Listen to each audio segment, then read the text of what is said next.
Okay, it's going to be another classic Ring of Honor review. For this one, we're going all the way back to 2003. I mean, who cares about 2003, right? But yeah, this is actually one of the most requested shows.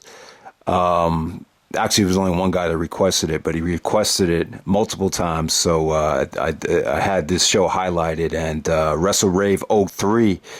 Wrestlerave 03 is a classic show. I mean, I wouldn't recommend anyone to sit through the show from top to bottom, but it's just one of those shows where it's a historic show. It's an important show.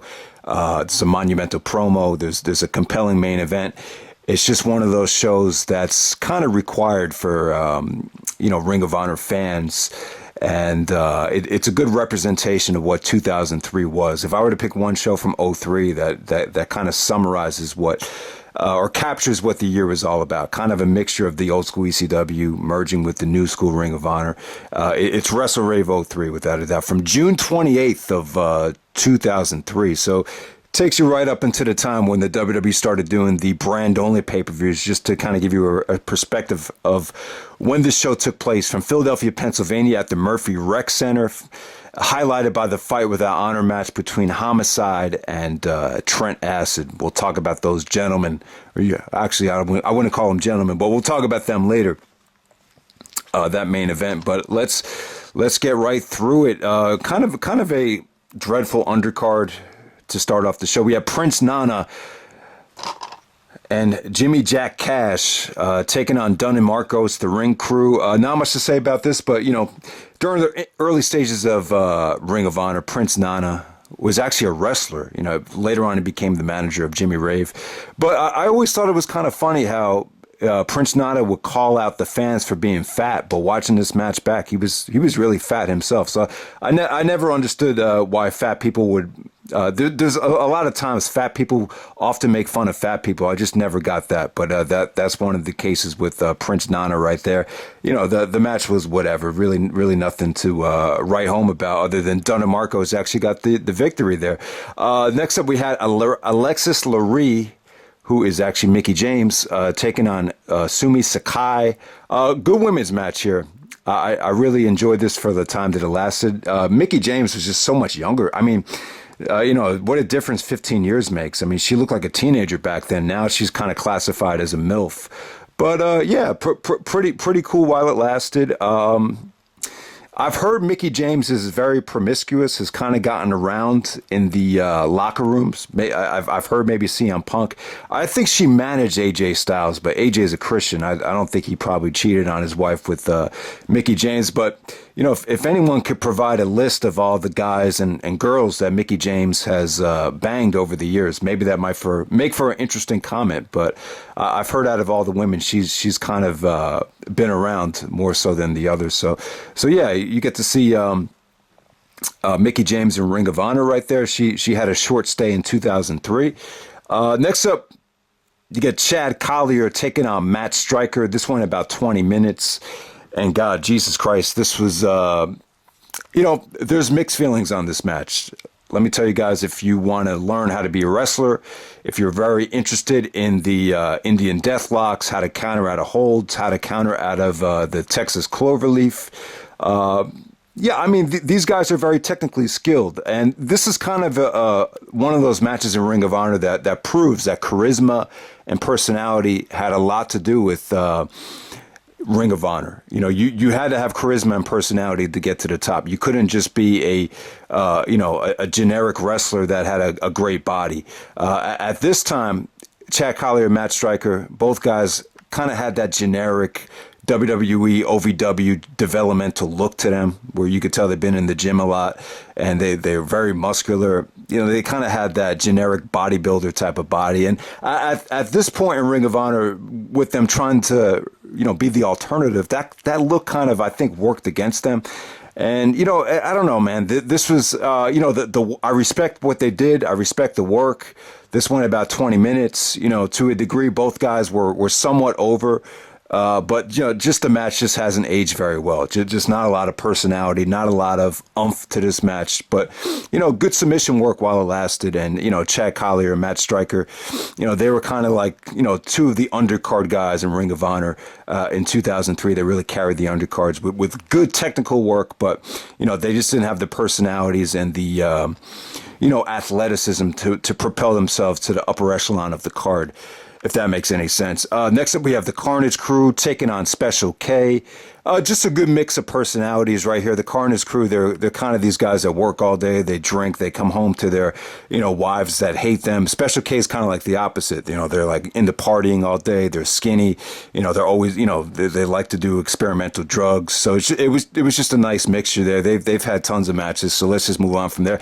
Next up, you have the ROH World Title match. you have Samoa Joe taking on Dan Maff from The Prophecy. For those of the guys that haven't seen Dan Maff, he's like a big Puerto Rican, Sicilian-looking dude, bald head, a lot of body fat, but at the same time very intimidating, very scary-looking. He came down to the ring with that Shine instrumental. You guys remember, Shine was actually a rapper that Puff Daddy signed because he sounded like Biggie, and then eventually he got arrested. He was involved in the whole Jennifer Lopez Puff Daddy incident that took place, but not really important. But I'm just saying that Dan Maff used that Shine instrumental, very intimidating song that he came down with. He was just one of those guys. He kind of had like a Jersey he was more of like a Jersey All Pro guy. Would wrestle in a lot of hardcore matches. His dad actually died leading up to this match. So this is like a tribute to his father. Samoa Joe told the fans to give him a standing ovation when he came out. So you had the whole sentimental thing kind of holding the match back from being as violent as vicious as it could be. So this is the kind of thing that about Joe in 2003 in the mid card. I could see why they didn't want to put Joe matches in the main event, because a lot of his matches kind of felt like extended squashes. They didn't have spectacular finishes. They kind of booked the match. It was more important to make Joe look strong than it was for them to put on a compelling main event. So you didn't really see Joe main eventing until the ROH title got more prestigious, he had to be facing great opponents for him to main event. They're not going to main event Joe against BJ Whitmer or Dan Maff or, Doug Williams to a degree. So this was cool. This is kind of like the first time where Joe started doing the ole ole kicks, and then Gabe Sapolsky on commentary was like, I kind of like this ole ole thing. So this is one of the shows where that started to become like Joe's thing. This is when Joe had like the bleached blonde hair and the buzz cut. He still hadn't put on a lot of weight yet, and there was a beautiful counter to Joe countering the burning hammer from Dan Maff. He used like a Kabashi like burning hammer. That was a great counter. I think Joe actually won the match with the dragon suplex, drops Maff on his head. So the ending was kind of abrupt, but it was a good big man match. Two bigger guys just going at it right there, and Joe successfully goes over Dan Maff. So next up, we got some ROH debuts here. We have BJ Whitmer taking on Tony Mamauke of the FBI, taking on Jimmy Jacobs, who makes his ROH debut, and taking on Alex Shelley. Well, just a lot to talk about here. You have the debuts of Jacobs and Shelley. Alex Shelley became more of a TNA guy, but both Jacobs and Shelley are from Detroit. So they were talking about on commentary how the Detroit wrestling scene is really catching on, really picking up. This is before Jimmy Jacobs became corrupted. He looked so innocent back then. He was kind of like a Bruiser Brody inspired gimmick back then. And what's funny about this match is you don't even recognize it. You don't even pick it up. But it's funny how Jimmy Jacobs and BJ Whitmer were actually in this match. They had nothing to do with each other. They weren't tagging up, but it's funny, for Jacobs' first ROH match, BJ Whitmer was actually his opponent. So that's an interesting thing to pick up on. But Jacobs and Shelley really wowed the crowd. I don't think the Philadelphia was familiar with them, but they really were impressed with a lot of the offense there. They took a lot of chances. There was a brutal counter off the top turnbuckle where Shelley actually drops Jacobs headfirst into the top turnbuckle. That came off sick. BJ Whitmer actually gets the victory there. But just a good four-corner survival. The beginning actually started off a lot better than the middle. The middle kind of dragged, but you got to see some good young talent there. The first time Jacobs and Shelley really, Shelley really impressed because he would go on to become the leader of Generation Next. So there we go with that. Next up, you have CM Punk and Colt Cabana taking on Raven and Christopher Daniels. Kind of a weird matchup right there, but this was during the whole Raven and Punk storyline. This was a great match to set up the Death Before Dishonor dog collar match. In the match, CM Punk actually used his girlfriend's chain. His girlfriend had, I forget his girlfriend's name, but Punk was dating like some gothic looking girl at ringside. And he took a chain out of her purse and used it on Raven to get the pinfall. This match is very bloody. Punk got out on the mic before the match just to build some tension there. Punk actually had a lot of fan support in this match. And, Raven and Christopher Daniels was kind of a weird combination there. But, watching this match back, maybe this is where that storyline with Christopher Daniels and the prophecy attacking CM Punk's girlfriend. Maybe this is where the seeds were planted because she had that chain in her pocketbook. So that would make sense as to why that whole storyline came about. The seeds were kind of planted for that. But the match was pretty good. Raven was left in a pool of blood and he was angry after the match. And then he challenges CM Punk to a dog collar match. And, this is one of those moments where you talk about being in the zone. Obviously in basketball, it's a great sport for being in the zone. But sometimes in wrestling, sometimes in life, sometimes in terms of cutting promos, you could find yourself so confident that you're in that zone. And that's what happened with CM Punk here. And he cut, it's going to go down as one of his best promos. It's kind of the promo that really defined his career in Ring of Honor. Some people will classify it as the straight edge promo. It was the promo on Raven where he talks about how Raven reminded him of his father. His father used to drink and come home smelling like alcohol. And Punk was confused as a kid about what his dad really did for a living. And so, it was one of those things. And, I never really thought about it in terms of his, his father really being that figure in his life where, really affected Punk. And there's always that saying that the sins of the father come back and haunt the child.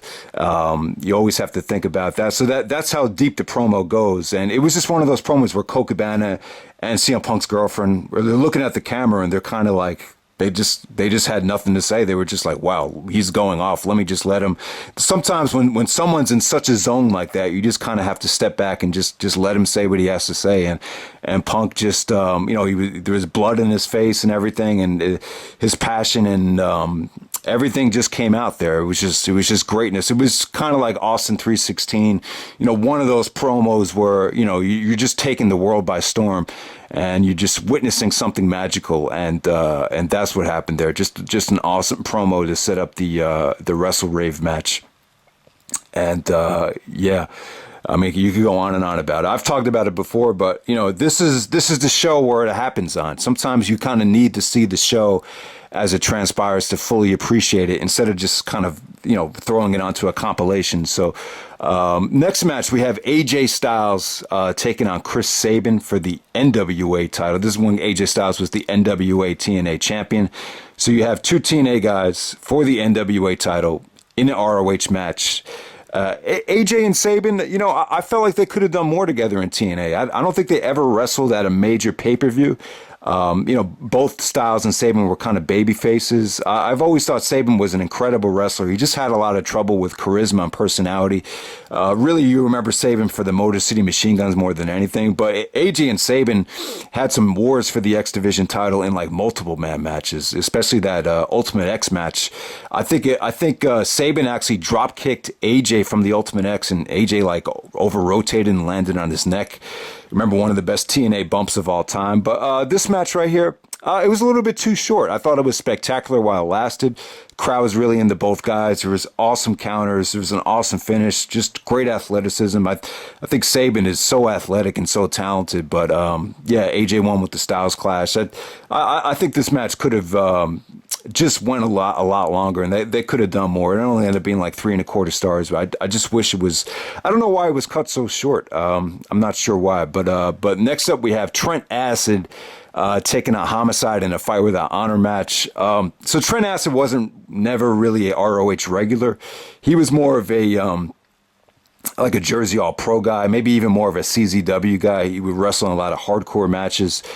He actually ended up dying. I believe he died maybe of painkillers or maybe steroid abuse. I'm not really sure, but he died, maybe almost about a decade ago. Yeah, Homicide, he had a Big Japan wrestling shirt on. Big Japan and even Jersey All Pro, they kind of specialize in kind of like death matches, hardcore matches. And this Fight Without Honor match, it was awesome. It was a surprise. I don't think anyone really saw this coming. This is kind of like, this is why Homicide won the 2003 ROH MVP award. They had a compilation featuring all of his best matches of the year, the MVP. And it's because of matches like this, Homicide was able to main event this show with no ROH title on the line and go out there and deliver one of the best matches of 2003. It was, the match had a lot of intensity. There's a lot of great hardcore spots with tables, ladders. There's a ton of Yakuza kicks. Homicide just wrestled hard as hell. And yeah, man, it was just one of those matches that you just wouldn't expect a lot looking at it on paper, but it definitely had that intensity. Both guys were hungry, and they left it all on the line. And yeah, this ended up being one of the best main events of ROH in 2003. And surprisingly, Trent Acid actually goes over here, which was shocking. You think about it, Homicide didn't lose a lot in Ring of Honor. He really was kind of overprotected. But I know a lot of you guys have mixed feelings on Homicide. Even I was kind of puzzled when I saw he was the one that beat Bryan Danielson for the ROH World title. But that's what made Ring of Honor different, for them to be able to push a guy like Homicide. Didn't have a great body, didn't have like the generic WWE look, but he was, even CM Punk will tell you he's definitely probably one of the top 5 guys that really carried the old school ROH. So there we go with that. That match was awesome.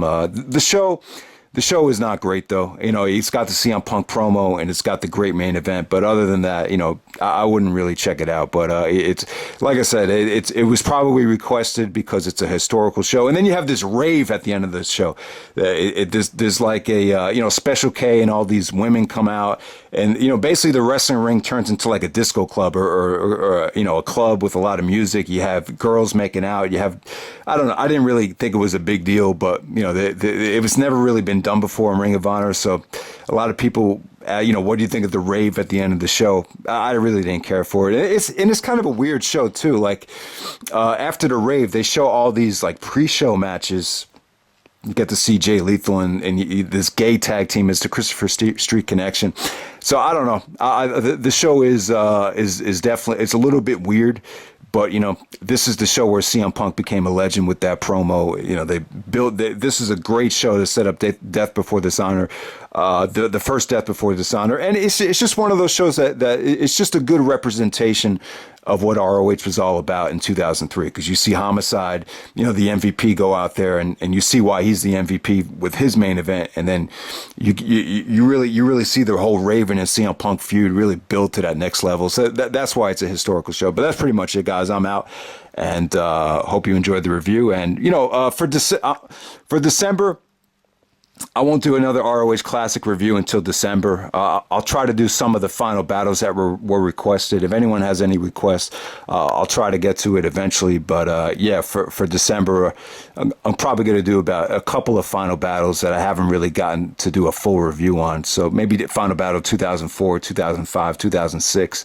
Those will probably be coming. So look out for that. All right, guys. Thanks for watching, and take care. All right.